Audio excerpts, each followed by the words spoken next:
Narito na nga ang mga dapat nating tutukan ng mga kaganapan dito sa kusada. Unti-unti na ngang madidiskubre dito ni Carol ang tunay na pag-uugali dito at mga kinikilos ni Dennis.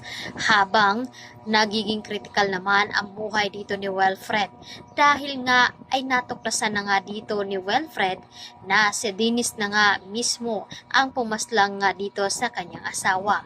Inamin na nga dito ni Dennis sa harapan dito ni Wilfred. Kaya naman, hinahabol nga dito ni Dennis itong si Wilfred at habang kausap naman ni Wilfred itong si Leah. Ngunit noong binigay ni Leah ang telephone dito kay Carol ay sadya namang nagiging choppy nga daw ang linya hanggang sa hindi nasahan na maaksidente nga itong si Wilfred at nagkaroon ng banggaan at dali-dali namang bumaba itong si Dennis upang makuha nga itong si Wilfred at ibinalik nga ito sa kanyang bahay at doon na nga ikinulong dito ni Dennis upang hindi na nga ito makapagsalita pa. Samantalang kinabukasan habang nag-aalala nga itong si Amber sa kanyang ama ay dito naman labis din ang pag-aalala ni Carol dahil hindi pa nga daw matatawagan itong si Wilfred. Kaya dito na nga, nagpukunwari na nga itong si Dennis na wala itong kinalaman hanggang sa naimbestigahan at na-report nga ito sa mga kapulisan.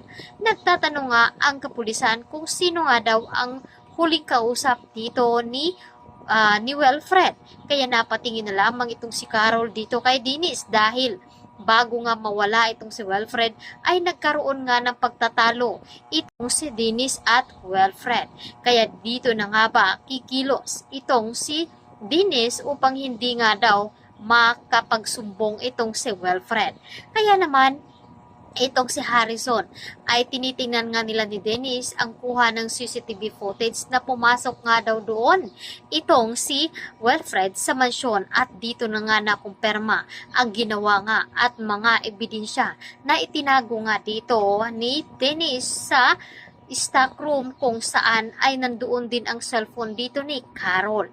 Kaya naman, unti-unti na nga mabibisto ang ginawang kapabalaghan dito ni Dennis habang nagdududa naman itong si Carol. At dito na nga ay magkikita na nga muli itong si Ronnie at si Carol. Tila kinakabahan nga ito at mayroon itong pagdududa. Kaya ito muna ang ating highlights update na mga dapat nating abangan.